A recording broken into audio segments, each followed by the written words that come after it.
श्री स्वामी समर्थ समर्थ रेसिपीमध्ये तुमचं स्वागत आहे। मंडळी, आता नवरात्र उत्सव चालू आहे, त्यानिमित्त आपण उपवासाचे थालीपीठ बनवणार आहोत। त्यासाठी मी 1 वाटी साबुदाणा स्वच्छ निवडून घेतलेला आहे।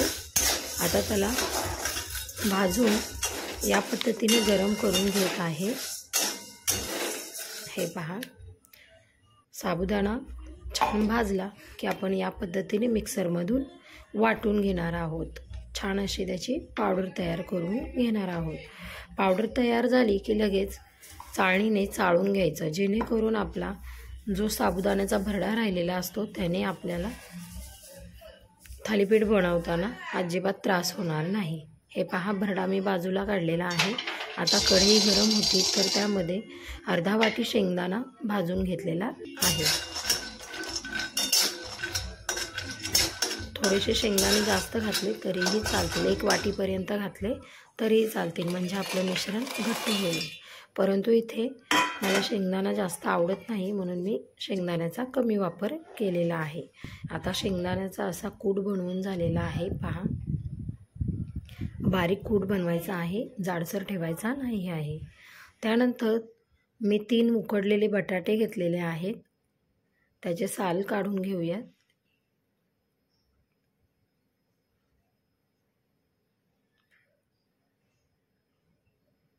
आता आपण मिश्रण बनवून घेऊयात। त्यासाठी मी हे साबुदाण्याचं पीठ चाळून घेतलेलं आहे, त्यामध्ये शेंगदाण्याचा कूट आणि बटाटा मॅश करून घालायचा आहे। या पद्धतीने मी बटाटा मॅश करण्याची ट्रिक वापरलेली आहे।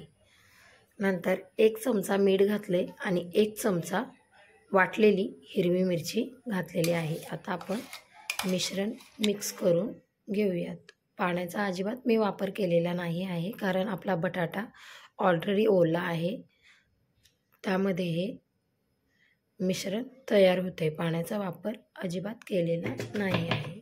मिश्रण 15 ते 20 मिनिटं भिजू द्यायचं आहे। त्यानंतर सुती कापड ओलं करून घ्यायचं आहे आणि त्यावरती या पद्धतीने आपला गोळा बनवून ठेवायचा आहे मिश्रणाचा।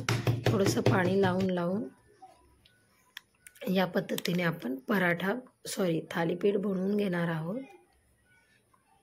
थालीपीठ बनवून झाले की या पद्धतीने आपण त्याला होल करणार आहोत। आता तवा गरम झालेला आहे, तर तव्यामध्ये आपण थालीपीठ ठेवून घेऊयात। हे पहा, तवा जास्त गरम झाला की लाल होतो आणि जास्त घासला की लाल होतो। मी जास्त घासलेला, त्याच्यामुळे तो लाल झालेला आहे। नंतर कढईने शेंगदाण्याचं तेल सोडलेलं आहे मी, जेणेकरून ते उपवासाला चालतं।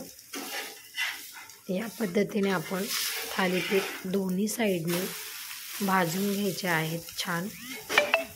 सर्व थालीपीठ माझे बनवून झालेले आहेत। पहा, या पद्धतीने आपण थालीपीठ सर्व बनवून घेतलेले आहेत।